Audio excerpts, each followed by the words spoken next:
decent lanes, but better team fights. Right, and will it always be for Fallnbandit? And does that mean C9's continuously, I guess it was an AD and a top laner, but do they start to focus him a little bit more to make sure he doesn't get a cho'gath or anything else tanky? So many questions, a few answers coming through already. The Galio's gone, the Braum is gone. They already take quite a bit of HP out, and there is the Akali that was in game 1. Kind of heard the analyst desk debating whether or not they were going to get rid of that, but if we're thinking about the we want tanks and team fight, then I can see why they would not want to play the LeBlanc counterpick into it, and they opt instead to ban it after the Galio gets taken out. And we'll see where they go from here, because the Kaisa is the thing that gets left up, and this secures you basically the best late game team fighting marksman in the game right now, and C9 decide they want that for themselves. Interesting. As well as this works in CLG's favor, Kaisa pick could have been anything, but having that Akali pretty much gave CLG the idea that that would be a Kaisa. What are we playing against it? That Varus is left up this time, and that will be in the hands of Otto, his most played bot lane marksman this split. Also, pairing with the Alistar, looks like they're going for a pretty aggressive lane that can poke people out, get control of it, and then dive relatively easily. So that makes sense against the Kaisa, who you're trying to stop from scaling. We'll see if that game plan actually works out, but already potentially cascading effects from how these bans went, as Gragas not being able to be taken in the first spot. It's funny, I said they don't match jungle pools too much. Gragas was the one, but Svenskeren did get out of the trundle last time. This time he's like, give me back the Gragas. GoldenGlue locks in the mid lane, so we are kind of completely mismatched here in our phase 1. Yeah, very quickly.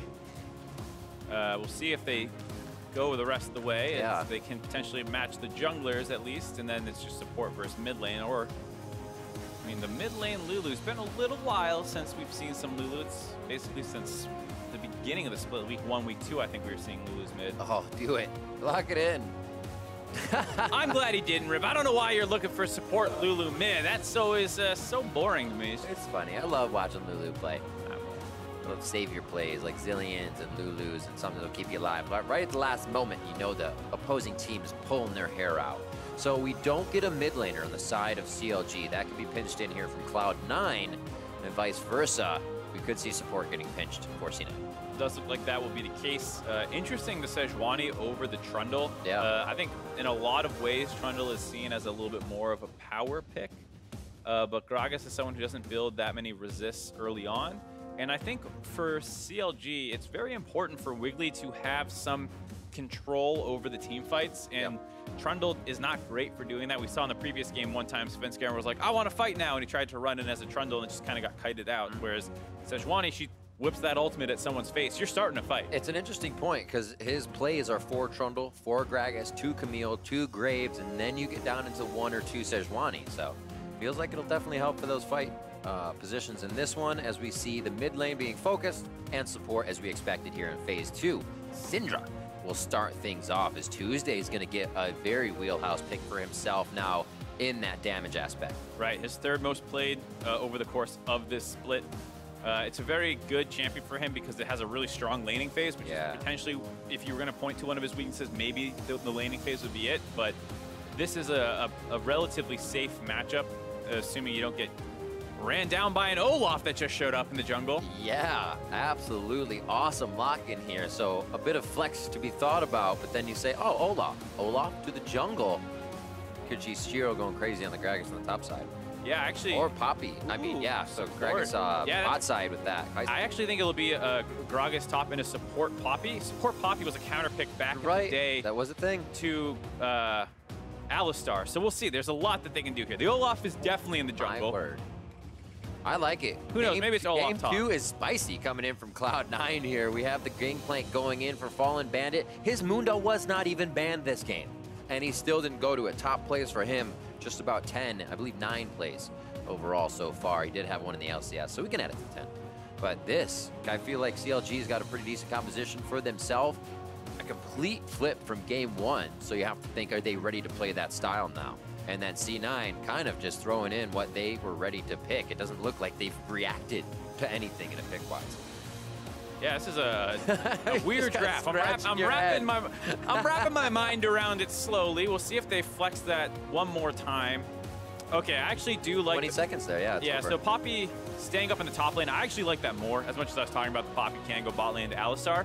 While it does deny what some of the Alistar wants to do against a Varus, you are providing zero lane threat. Like, you are doing nothing as a Poppy in that matchup, and so I don't think you want the Poppy bot lane. So it makes sense the Gragas is actually the one that goes down there. You have your Q to harass and poke out, whereas, you know, Poppy really doesn't have anything. So this is a better protection for the Kaisa to begin scaling up. The Poppy on the top side, you got the GP counter pick into it. You knew it was going to be up against a tank, whether it was Gragas or Poppy. Yeah. It doesn't matter too much to the GP. He's going to be farming either way.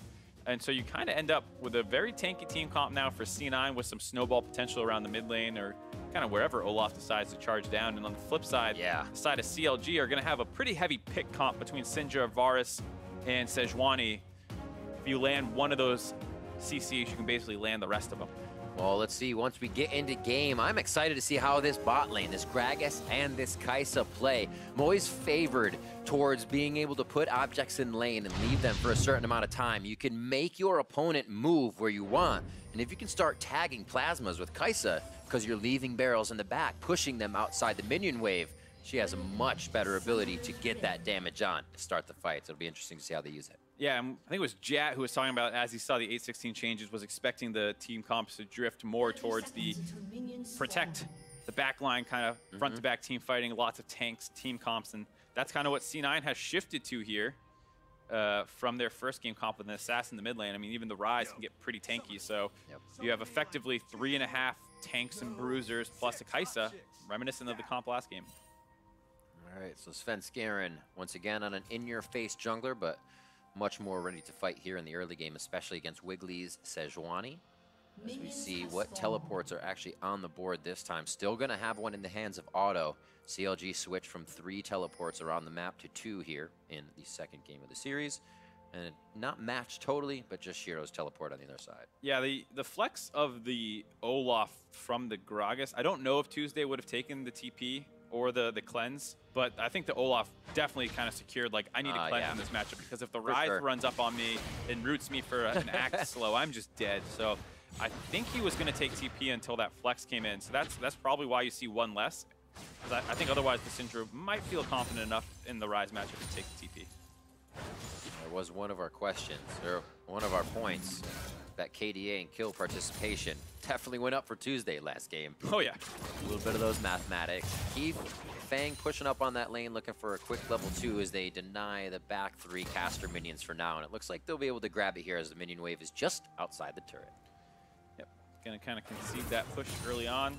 It's a little hard because if Alistar wants to walk forward and pull the wave, that's the only way you can really match the poke that the Gragas has early on. And that's why I was saying I preferred seeing the Gragas early on. You are much better at contributing to a laning phase to support someone by just threatening more space, whereas the Poppy's like, you can't headbutt pulve me, but I can't do anything either. And now your Varus is just winning the matchup. Yeah. If you flip the marksman, it's actually a good pick once again, because you can stop the Alistar from going in and isolate the marksman matchup. But if you have a losing marksman matchup, that's not what your support should be doing. Feels good to fight. Sometimes you have to temper it. A little push up. Ooh, made him miss the cannon. I like it. Level 5 comes through, and he uses all 3 in rapid succession to take GoldenGlue down. And they begin chugging their corrupting potions. Tuesday still yet to use his dematerializer as they're pushing forward these waves. It probably would have been on that first cannon, to be honest. Yeah, still waiting for it to come off, unfortunately. Oh yeah, that's true as well. So he would not have used it on the first cannon. Maybe that's why he's a professional player.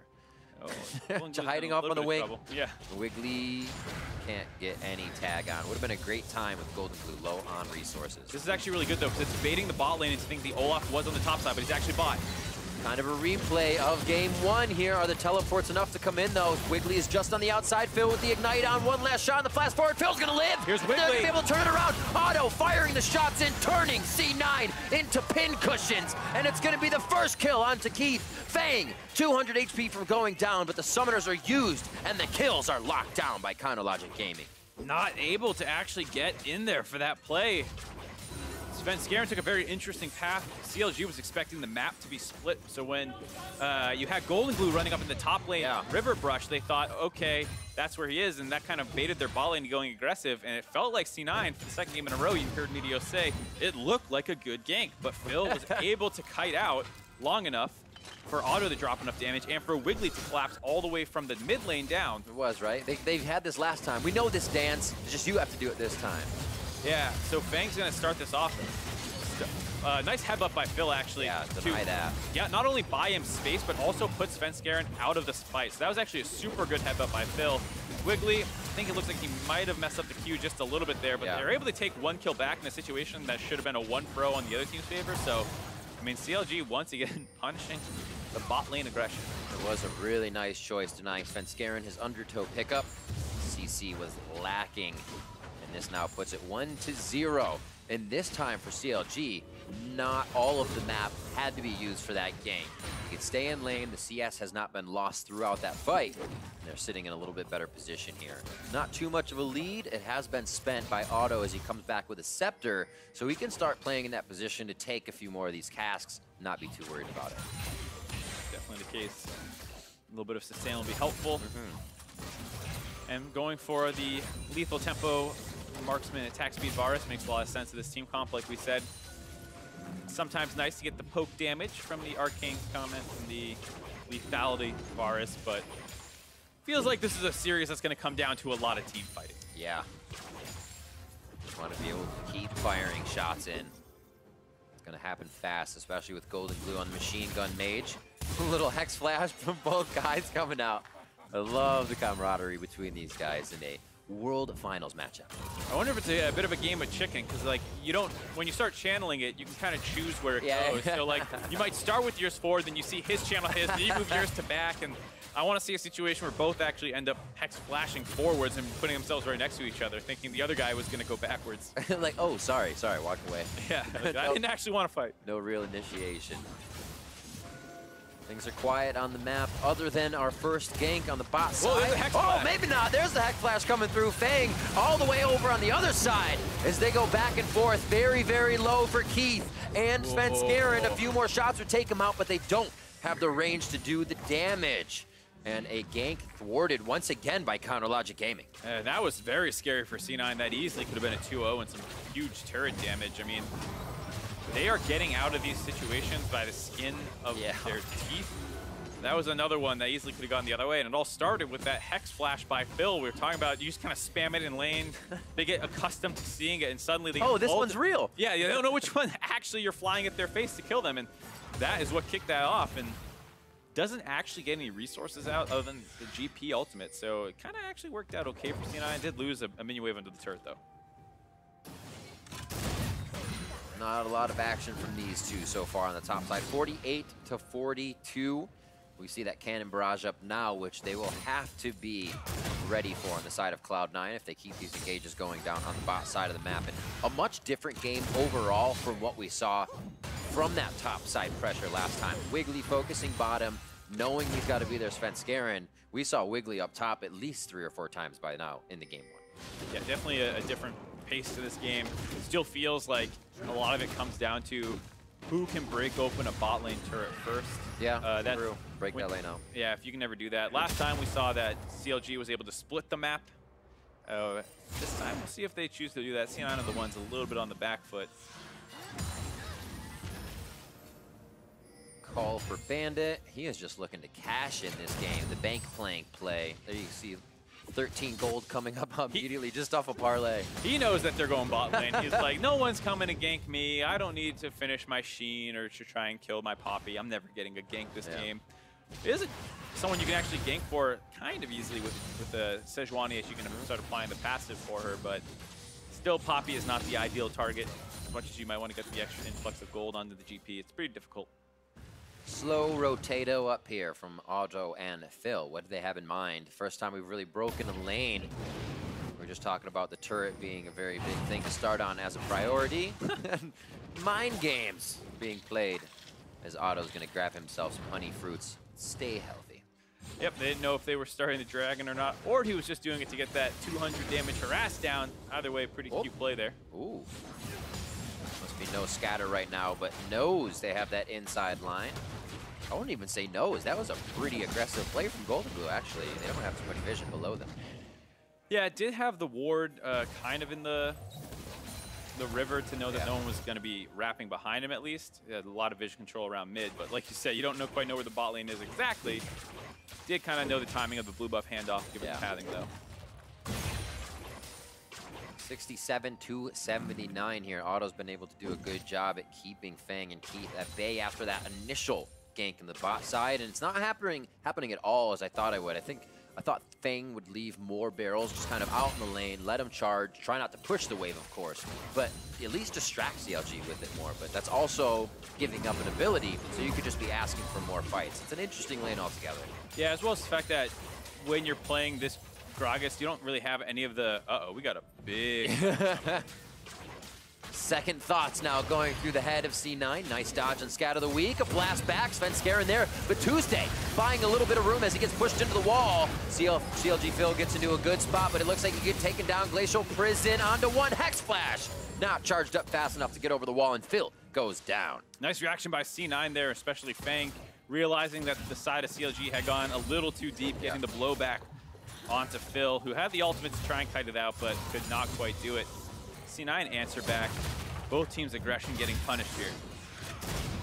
Nice bit of front-end nuke damage from that barrel for Fallnbandit. Can he keep it going, though, is the question. A quick shield for Shiro just makes it a nuisance to play against. If you can't continuously add that damage in. Just a few shots. So annoying for Shiro, too. So much credit to players that can just kind of do this and don't get mentally offset by knowing you're taking auto after auto in lane. I should say ability after ability. Yep, Fallnbandit really raking in those grasp procs, but now he's going to get some attention finally. All that work, making Fallnbandit feel good. The false sense of security. The keeper's verdict knocks him up. Almost a hit for GoldenGlue, but he comes just short to the party as the teleport is used. And finished towards top side. It is. Auto is there. Yeah, Auto actually completes that one, so I guess they're going to rotate their bot lane to the top side. Phil was making his way up there as well, and so they're going to just kind of swap the lanes around. We do have Rift Herald available. Maybe they're prioritizing that as well. Let's see what they choose to do. Little too much action for bot side. The ADs are like, hey, we just want to farm. We want to play a little bit towards the turrets and break this map open. You guys remember 2v1s? Those were relaxing. Let's get back to that. Not anymore. Quickly, Keith and Feng are towards the top side. Little lateral play here from GoldenGlue, but he almost puts himself right in between Wiggily and Tuesday. Nice choice to walk back down to safety. Yeah, using that phase rush as well as the move speed you get in the hit to make sure I'm not really in the middle of the lane. I'm going to get up there really quickly. Oh, hello. Nice little find there.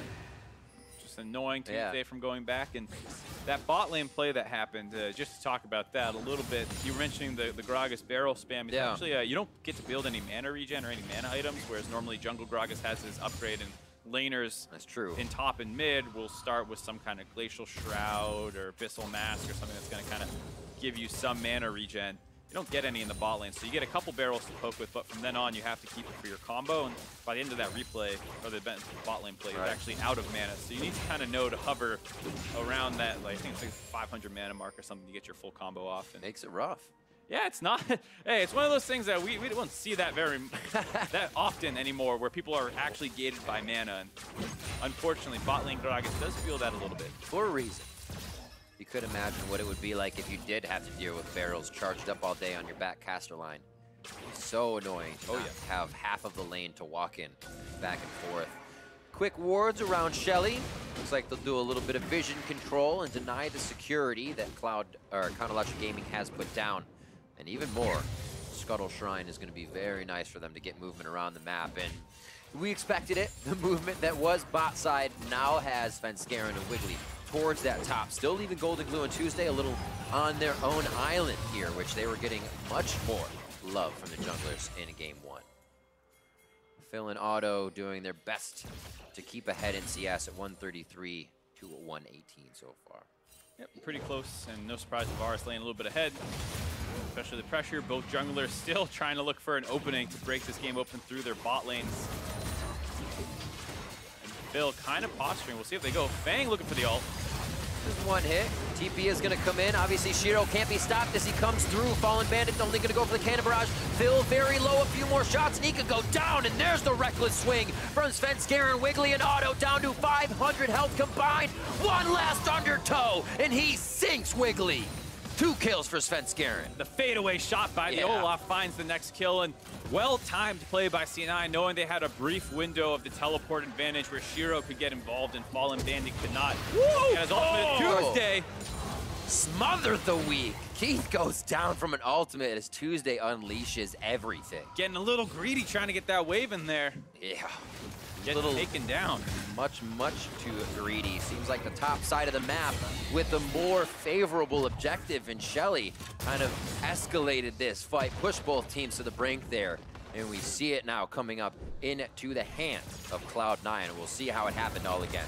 Yeah, it just starts out with some poke, both teams kind of posturing, and Feng says, we have the TP advantage, they're a little far forward, let's start this fight off, knowing that they're going to be able to win it. There's the GP ult, but at this point, people just keep running forward through it.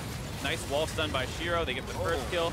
Almost gets the knock-up onto Otto, gets it on Wiggily instead, so they'll still find this kill after the flash.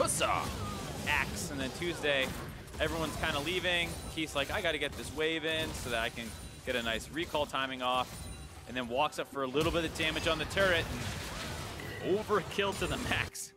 And that's exactly what you need at this point, because without that, Otto would have the only kill. Tuesday might be not that much closer to his next item spike, and that's what they need Syndra to be doing in the mid lane, as the map is being controlled by Cloud9. So, huge plays from the guy we usually see kind of on the tanks, on the support, looking out for other people. Yeah, and they will see 2,000 gold lead developing for C9, and this is what we were kind of talking about in the last game, where CLG had a massive kill lead, but the gold didn't quite support it. This time around, C9, with both teams having no turrets down, have that already through the kills and through the CS advantages. See a little extra gold on the jungler. Olaf being a faster paced jungler. A little bit extra CS on Feng, of all people. Picking up a lot probably with his Q spam, stealing some from Keith, so he looks down CS, but a lot of that's just on the Gragas. It's going to be nice. As long as he doesn't push the lane too much. Routing the outside of the first inner turret. Svenskeren's gonna be able to put the pressure down. Shiro says, hi, Tuesday. Yeah, it's a 3v1. You cannot do too much around this turret. They may not have the minions to take it down, though. Armor's back up, but they still have the last few swings to safely take it down. Traded by Otto as well on the top side of the map. So turret for turret as the map opens up, but first turret blood to C9. Anything you can do, I can do better. That's the case right now for both of these teams, and C9's trying to prove that from their game 1 loss. Yeah, they got a lot of proving to do, as they came in again as a favorite this entire postseason. Yeah. Had the most convincing win, you could say, of the playoffs so far. It was the only series not to go to a full 5 games. They went 3-1. So, you know, they are expected to win some games, probably win this series. Game 1 did not go according to plan.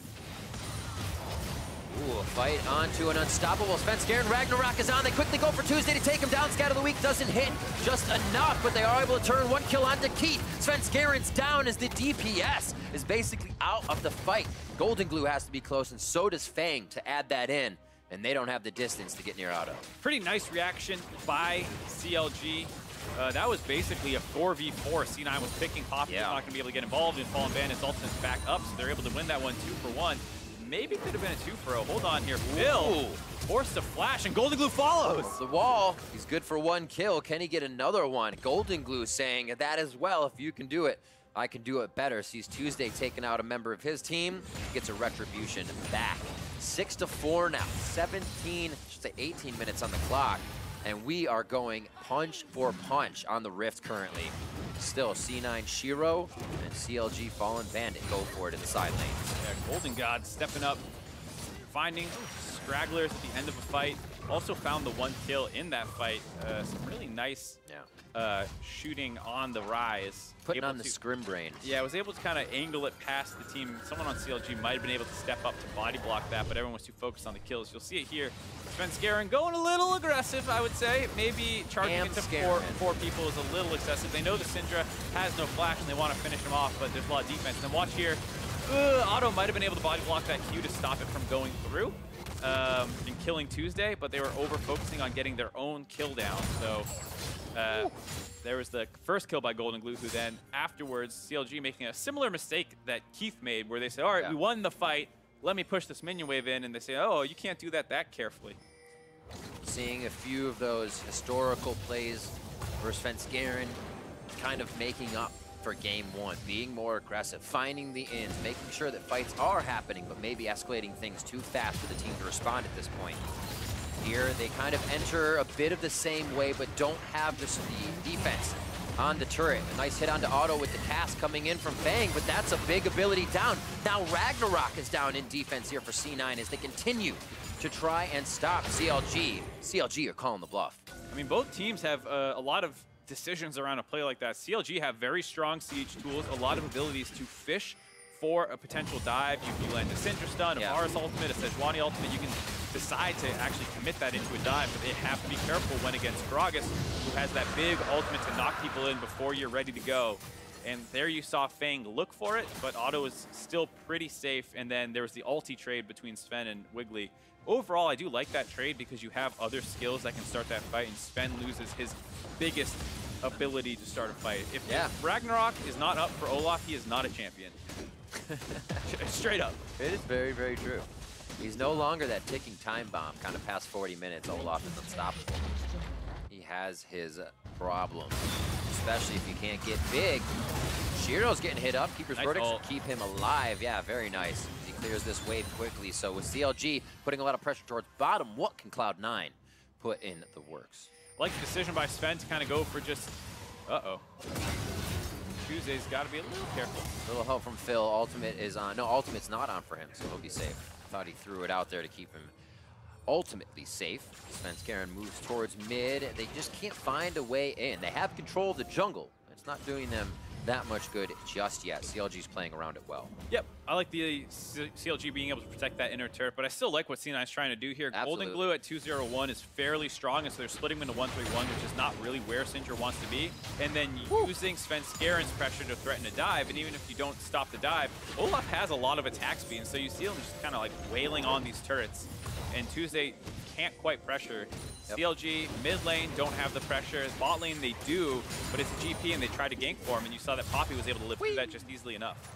And this is kind of what we expect from C9. We saw this last game, but the Akali wasn't that high enough to split push. They always kind of go to this formation where the Golden God can get into that Scrim Brain mode, and he just overtakes a lane. Yeah, and I think Galio is a lot better at matching in a side lane than Syndra ever will be, and so you see the difficulties of when an Olaf starts wrapping around the turret, a Syndra gets terrified. Galio says, like, come at me, bro. I got my taunt, I got my Q and my E. I'll make this difficult for you. But here, you know, if Syndra's under the turret, that dive is going to happen. Pink Vision in mid. Looking for a possible glacial prison here. Again, this is one of those moments where the teams know we haven't fought in a long time. Full summoner spell fights coming up, basically for everyone. You have a few seconds left onto GoldenGlue, but that will be expected. So core items now to be used. You're kind of in that moment where I wonder how much damage my next attack is going to do now that I've itemed up. And everybody's kind of chomping at the bit. A little more gold for those core items to be funneled into CounterLogic Gaming as they drop, I believe, that last outer turret on the map. Yes, mid is mid.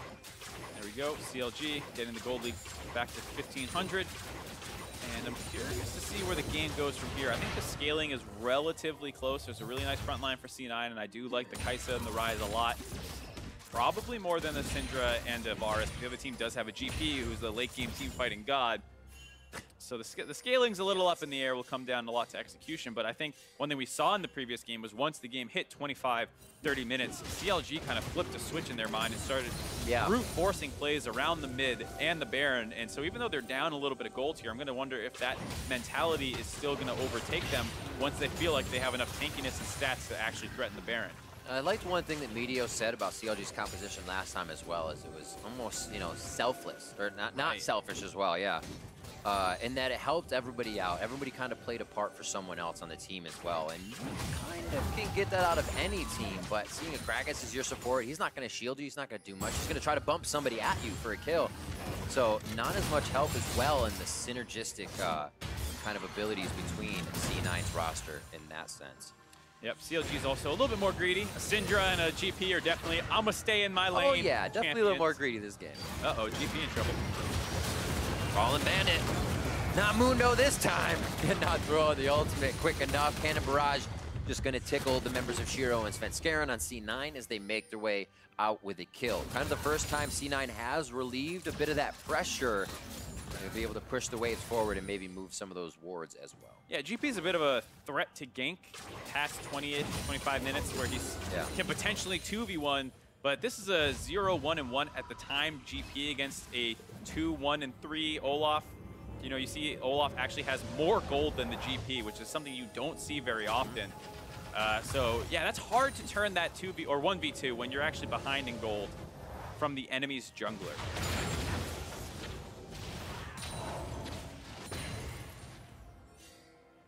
Here they start pressuring around the Baron, maybe starting to look at that as where they want to get back into the game. I think this is what I was saying is I was really impressed by CLG's teamwork post 25, 30 minutes. We'll see if they can do that again. It's really not leaving any of these decisions up to chance. Oh, that's a quick hit. It's the root onto Auto, but he gets himself to safety very quick. A nice null shield as well, but he still goes down to the hands of Svenskeren as Cloud9 bite down and attack immediately. Even Keith was to the back line for a sure fight. Yeah, everyone was on the same page there about killing Auto. Svenskeren, I think, got the final, through his axe, got the final kill. Almost died, so it was kind of a risky situation there, but Fallnbandit was a little late on the TP, could not get involved, and also had no ultimate to contribute from the gank in the bot side, but CLG is still hungry for blood. They could definitely rout Shiro here. That's a kill that's easy. Svenskeren could Ragnarok out of the fight. No, actually, that's down for him, as now they start to lose Shiro. C9 felt safe on the map with one member of CLG down, and now have a scatter that does not help them. The chaos in favor of CLG. Yeah, on the flip side, though, C9 did break away at the end of that fight to get back into the minion wave, so GoldenGlue will actually be able to work this turret down, still being able to trade up, but it is a little concerning for both these teams that every time they win a fight, they get a little loosey-goosey on the way out. A lot of kind of afterthoughts that are happening here that kind of should be the forethought. Hey, we're going to be having GoldenGlue push top. Try not to die in mid. Yeah. Losing people reduces that pressure for GoldenGlue. So while one turret goes down, fantastic for C9 in this game too to keep it alive. Things are a bit touch and go right now. Yeah, but they have to be careful. CLG does not realize C9 never left that bottom jungle. Oh, there's the cast they were looking for. An unselfish play to give one to GoldenGlue on the side of C9. Really nice play around vision and understanding what CLG would want to do. C9 finishes pushing the top lane, finishes a fight. CLG's thinking, okay, they're going to go back. I'm going to be able to push the top wave, but C9 actually stick around, continue to have vision control on the top side, and convert that into another kill. And with that, they might start pressuring down onto the Baron. They still have 20 seconds to decide what they want to do. I just realized Feng is 0, 0, and 7 on this Gragas. Perfect support play coming in from this guy. He was on the Alistar last time, and if you're going to engage on Alistar, you go in and you don't have a way out. You just hope your team wins the team fight, and they were not winning as many team fights last game. This time, Feng is kicking a lot of these fights off with long-range Gragas ultimates, just trying to insect in some ways people back into his team, and I think that is working a lot better for C9 here, the fact that they have a less commitment from their engage attempts. And when you have that Ryze there, it's basically an alley-oop into permanent crowd control because you're going to kill someone so fast. So really cool to see once they can lock down that combination. That's going to hurt. Doesn't look like Shiro likes the damage he's taking right now. Keeper's verdict is swinging, but he doesn't release. And the verdict is that you are dead, sir. 6-9 as CLG Academy still feels strong enough to push forward. That's the second time we've seen Ragnarok used in defense as a reactive play here from Cloud9 as they are going to lose their mid turret. Just a second ago, we were on the other side of the map, but Shiro went down during that Cloud9 pressure. And now CLG continue to have the upper hand after their play. We talked about the CLG pick comp and the chains they see that they can do. You did not think, I did not think especially, that they were going to pull that attempt on a tank in a 5v5 situation, but they felt confident with their damage that they could do it, and they proved they could. A nice ultimate by Fallnbandit as well, zoned away the backline from C9, which allowed them to isolate down onto Shiro. And that's a bit of a concern for C9, so they have to be very careful, but they're saying, you know what? You all recalled after that. We had vision of it. We're going to force this Baron. What a play. You're going to get Auto out of this. He's going to try to put a piercing arrow, a hail of arrows over the wall. He fires through. It does not count. And it's going going to be Baron for Cloud9 Academy. They're going Killer Instinct. Keith is in for the kill onto Auto. Do they follow on to Tuesday, or are they good with their advantage? And rightfully so, back off just to gain more. Yeah, they all recalled in Vision of C9. That's a complete no-no in League of Legends. If the enemy team is on the map, all 5 of you cannot possibly leave it. C9 see that and use the Ryze ultimate very well to start that Baron off. Auto TP's in, but you can see he has absolutely no threat really on the Baron. Just tries to shoot a piercing arrow over, and C9 grab the Baron buff and a kill on the tail end of that. Gotta say, Academy is where we've seen a lot of those realm warps that make some big plays for the teams.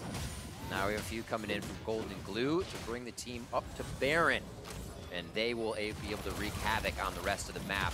Mid fell, now bottom is going to fall, and they just have so much power right now as they head onto the inhibitor turrets. They have to be careful. I don't think C9 wants to stay too split up. We saw how quickly CLG can decide to ultimate one target and continue to lock that person down. Glacial Prison is up. Svenskeren doesn't get hit. They know Ragnarok is there. Wiggily taking a lot of damage from the Reckless Swing as well.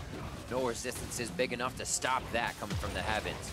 And C9 flex their muscles now on the mid turret, knowing the second tier mid is the only one standing between them and Counter Logic Gaming's base. Yeah, C9 gonna back off here. They still have 2 minutes on the Baron buff. They're not gonna get too greedy. They've worked down everything but the base inhibitors. And here we see, it's a great decision. They saw everyone recall. They have wards behind them in that top jungle that they've never cleared out. And so Auto TP's in, but Wigglily's not nearly close enough by. Feng goes over the wall, makes sure that Blast Gun's not gonna do anything, but it doesn't even matter. And then Shiro, Auto's trying to get back over to the side of Tuesday, but Shiro just blows him up, and Keith has the Killer Instinct to kind of sync up with the Poppy on that play. And now it's a 5,000 gold lead. Very quick. And now it's a question in game 1 was if CLG gets a lead, can they hold it? And can C9 come back? Now it's switched. Can C9 hold their lead? They've been in that position a lot. So it would mean a lot if CLG were able to come back. It's so back and forth right now. Feng dodges out, gets a cleanse on that, and it looks like they'll be safe for now as the Keeper's Verdict is used. Righteous Glory as well, we see wearing off onto Phyllis. Svenskeren goes forward, undertow, hits onto Wiggily, but they cannot get the wave of C9 to follow forward. Wards to the left and the right with alteration, so they have vision of those shoulder areas and they don't get flanked. Everything. And CLG is in front of them for a 5v5. And now, with that ultimate down, C9 feel a little bit more emboldened to push forward and try and grab this turret. Finish off the last inner. Pressure over from Tuesday onto GoldenGlue on the top side. It's almost like C9's ready to say, if you will take that fight, we will take that fight before the turret. They'll be able to get it now as CLG has to back off. They have to concede anything outside the base. Now is the time for ultimate defense for Counter Logic Gaming. Right, at the end of this Baron buff, if you still have all your inhibitor turrets and inhibitors left up, you gotta say that's not the worst thing that could have happened. Very true. And you will take that after you made a bad map play to lose the Baron buff. 10 Gold lead swelled, but as long as your base is still intact, you don't have to worry about GoldenGlue solo pushing in and super minions. I think you're not too upset. You know, I feel this is the part where it kind of feels good too. When they're waiting for a minion wave, things aren't in line. They're not in place where C9 wants them. That won't stop them from taking a fight. Fallnbandit has to flash out. Scat of the Week goes back and hits Shiro as Phil is right in the middle. And it's going to be a Svenskeren out of the fight with low health already. And Keith is coming out of Zanya's almost dead, but he lives. No! Parlay from Bandit as he wants to speak to your leader. Keith goes down, and CLG hold the base. The C9 5v5 posture around the mid lane, they thought they were going to get onto Fallnbandit, but that GP is pretty slippery. Also finishing up Hysteric's Gauge makes it a little hard to kill him, able to get out of that fight. And then Keith, too far forward, never really found an opportunity to take a Killer Instinct onto anybody. He gets focused down through his Zanya's Hourglass going for this AP build. Taking a look at this, Fallnbandit getting focused down, slowed. The Gragas ultimate puts him back, but the oranges and flash out is good. And then you can see, once again, plenty of damage for CLG to focus down frontline, but Keith walks a little bit too far forward, and the root from the Varus ultimate spreads over to him, which allows Fallnbandit to get back onto him and actually get a Q off, and the parlay getting the final hit. Got to be a little bit more careful about when you step forward on that Kaisa pick. Yep. Undertow just misses. Phil He's going for a wild goose chase here. Feng and Svenskeren on him. They'll go to the right side, flashes, but the Realm Warp is going to be right on top of Wiggily and Otto. The hits come back. Otto is the target, and he goes down with a reckless swing from Svenskeren. The fight from Phil and Wiggily come in. Now it's a 4v3 situation, and Cloud9 have to reassess as they go for Phil. Unbreakable's about to wear off, and Svenskeren comes through again as he smites him down. A beautiful stopwatch keeps Svenskeren alive and gives Keith time to get in the fight. Fallnbandit is going to be the next target as they lose Feng in a 2-for-1. The pressure is stopped for the inhibitor turret, but C9 continues to try and suffocate Counterlogic Game. Would have been a 2-for-2 if that stopwatch was not available by Svenskeren. Great bait by him. Fingers. But the fact is, CLG Academy with this GP have an extra carry threat. And in a 2-man carry comp, if you kill theirs and your 2 are still up, great, you've won the fight. With the fact that GP is still alive, they still have enough damage to trade back, and so Feng gets finished off. But it was still a great attempt by CLG, forcing flashes, getting resources out of the enemy carry, and still finding the kill. Yeah, great flash by Feng getting over the wall. And then here, Wiggily trying to bait for the collapse. Feng takes a bunch of damage from the GP and the Syndra. Can't quite feel as confident walking forward. Svenskeren gets the smite execute to finish him off. Dodges a ton of abilities, and Feng has to go in to keep him alive. And Fallnbandit, there we see, just so tanky, so much damage. Whew, just barely able to live through the AP Kaisa burst. Steric's Gauge Rage going off at just the right time. TP in, it's going to be right to the mid lane, so this is under vision. They'll be able to see. They say Otto's teleport is in. Doesn't mean too much. Obviously, he's to the fight, but he won't be a surprise later. Yep, just wanted that for the tempo. Didn't have to want to run all the way out of the base when your team wants to bait vision control like they are doing here. C9 kind of respecting it, backing off. Look, it's just a little old Tuesday with an entire team behind him. Did Feng really want that fight? He gets scattered back on the shove forward. Fallnbandit very low along with Otto, and Tuesday's running out of the fight. C9 seem to have this one locked up. But wait, there goes Feng. And it looks like Otto will fall after CLG's backing. They're looking for more attacks, but they're not able to find it. And yes, C9 has turned the fight on its head. Plasma just misses from Keith as they still want it. Tuesday's looking for the ultimate attack. Oh, no, Otto doesn't take him down. A sliver of health for Keith.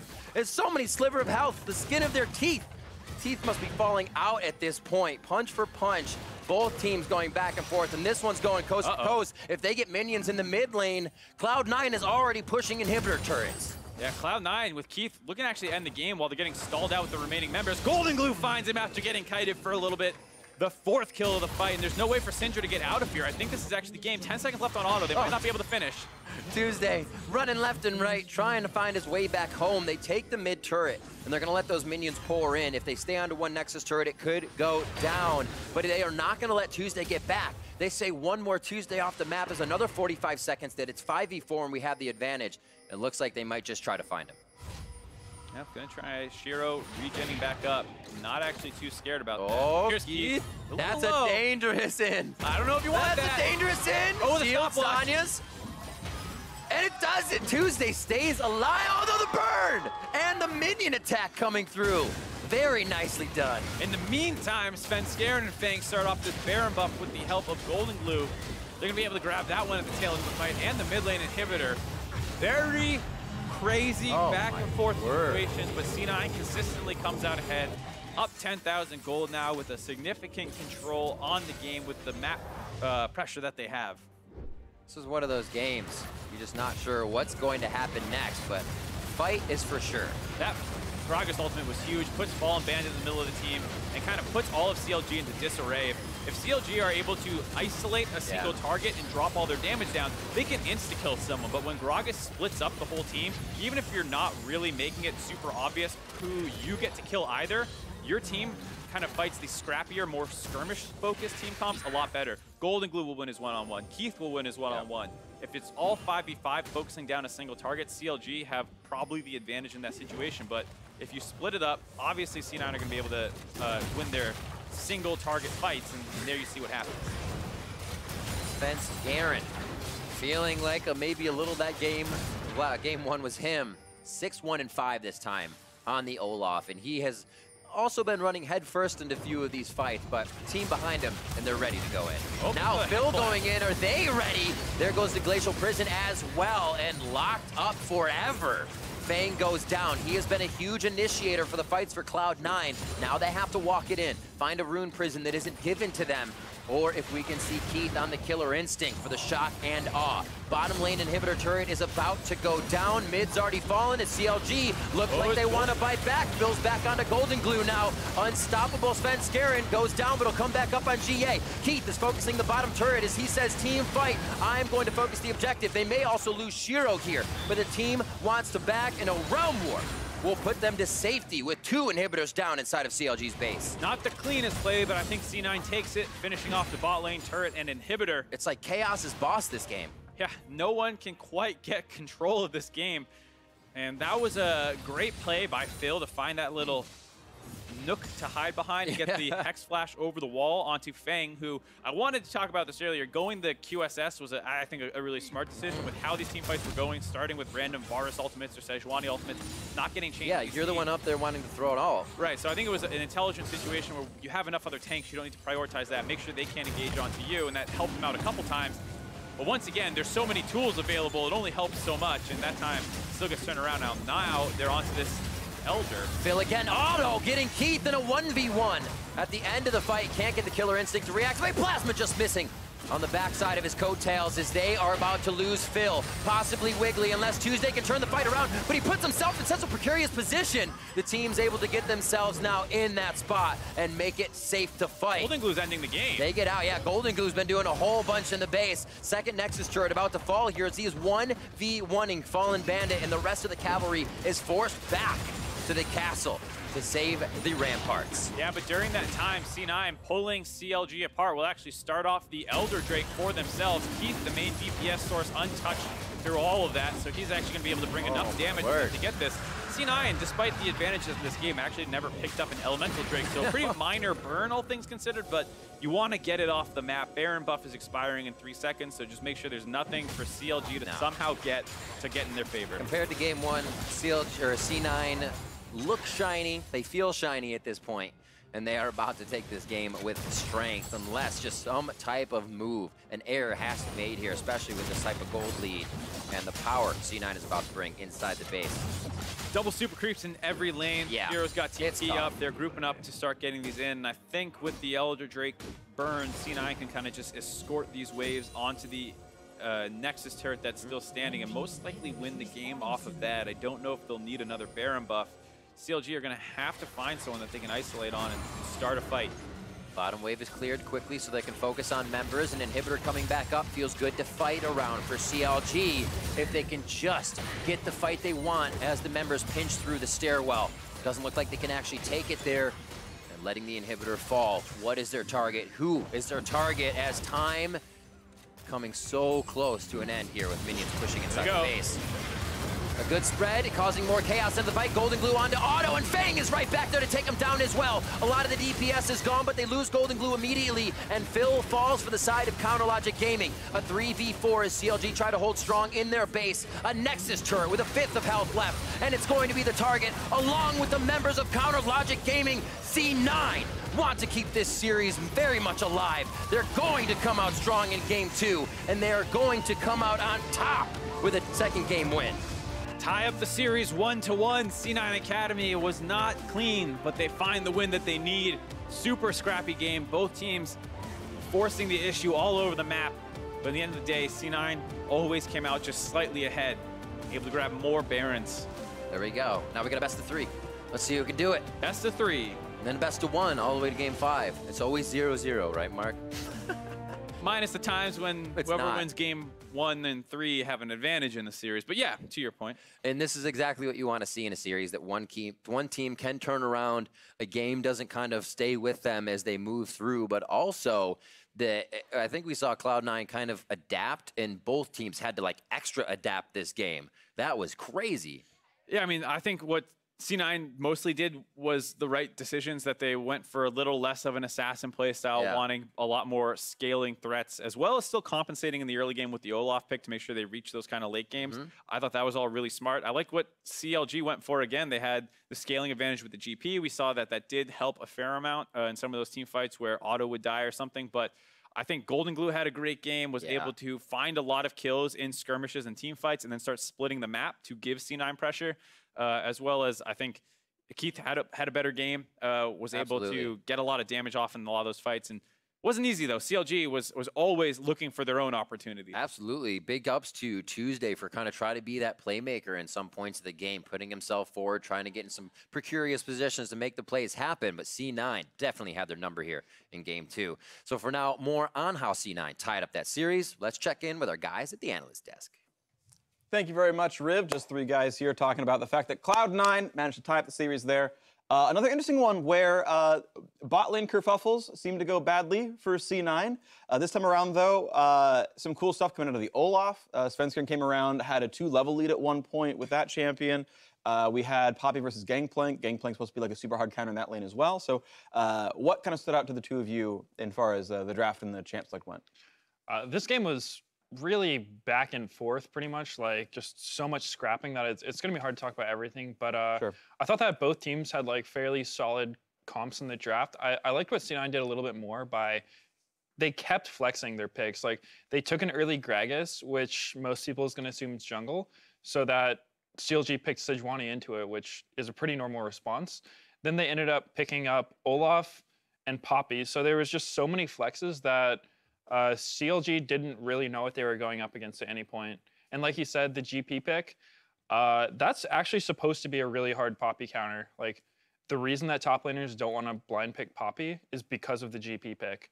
But maybe Fallnbandit's just not as proficient on GP as some players. And he was actually like down CS, getting pressured. He died to a gank. So it didn't really seem the GP pick worked out too well for them. Yeah, I feel like the GP needs to just play better than the Poppy, and if the Poppy plays like regularly, he'll just go even in the matchup. But that was one where Shiro was actually ahead in CS, and he bought the Ninja Tabis really early on, which was kind of an interesting choice because you're going to take a lot less damage from the GP, but 2 people on your team are taking cleanse because there's so much CC in the game, right? You got no tenacity on one of the only frontliners against Syndra and Sejuani. There was definitely a period of time where he was just getting killed repeatedly, like at the red buff, the pick that somehow ended up with C9 getting Baron. Yeah, that was a crazy one. But yeah, it's definitely hard to not have MarkZ against a team with that much lockdown. You know, you got Sejuani, Syndra, Varus, Alistar. Like, you don't get to move without tenacity. Yeah, and just like kind of putting the GP into the whole composition because it was last picked here for Counterlogic Gaming. I feel like the bottom lane focus is kind of what CLG is going for here, right? They even picked the Galio last game, which can help them. The double TPs to the bottom lane. It's the lane where they have the most synergy advantage over Cloud9, right? We've talked about Feng and Keith haven't been together for like, I would say like maybe 3-4 weeks tops. Sure. So that's one that you have a year plus experience over as a duo. So camping that lane, I think, is like your ticket to victory. Otto renamed himself to keep playing with Phil. That's right? Like, true, actually. That's how you know the synergy's on point. But despite that, I feel like the GP didn't operate in the way that they kind of wanted it to. It would be more just keeping pressure on bottom side of the map with teleport as well as having your ultimate. And this felt like one where Fallnbandit, Mundo's up, you can play a different tank, you can go even with the Poppy, play for team fights. You have a Varus on your team, which loves having more frontliners. Yeah. So I feel like there's something where if you felt like the GP wouldn't win the matchup hard enough and wouldn't affect the bottom lane hard enough, then it's not something that you should have picked in retrospect. Sure, yeah. So we can move on. Sorry, do you want to add? I was just going to add on a little bit that I do think that CLG is playing bottom side pretty well. Yeah. But like they were able to stop Cloud9's first gank, but it seemed like they just didn't really have the support they needed. Like if you have Sejuani into Olaf, that's a hard jungle matchup early because Olaf, he's so much stronger and he clears so much faster than Sej. So like you saw, like on the I think second skirmish bot lane, Olaf was 6 and Sejuani was 4. Granted, still went CLG's way, but imagine if Olaf wasn't 6, like he would have been dead for sure. Yeah. So. Which made like C9's draft pretty good because they went for the Gragas themselves and flexed it around, right? So they took away the champion that Wiggily was popping off in last game without having to ban it, but flex it around the map. And I thought that was really cool too. Definitely was. So let's get ourselves into our first replay of this game. It was actually fairly far into this one. The game was neck and neck for a while, but about 30 minutes in. And it starts with CLG getting this pick. We talked about Ninja Tabi, Poppy just being hard crowd controlled, rooted, got to live for about 8 seconds and then drops. Got to move for about 0 seconds. Yeah. Started playing ultimate. I saw him squirm there for a second. You got a little bit of that feet movement going. This was actually really, I don't know if it was a macro call for sure, whether it was C9 having an amazing play or CLG slipping up, but they just all recall here with full Baron vision, assuming that they can get back on the map. Well, what's the vision from C9? C9 don't know what's going on in there. They had no vision in there. I think they actually saw some recalls because it looks like they have a ward there at Raptors, and they had the control ward behind the red buff. So I think that CLG was Scuttles. Maybe there's two. It's a blue circle around it. Oh yeah, Can't tell for sure. You're right.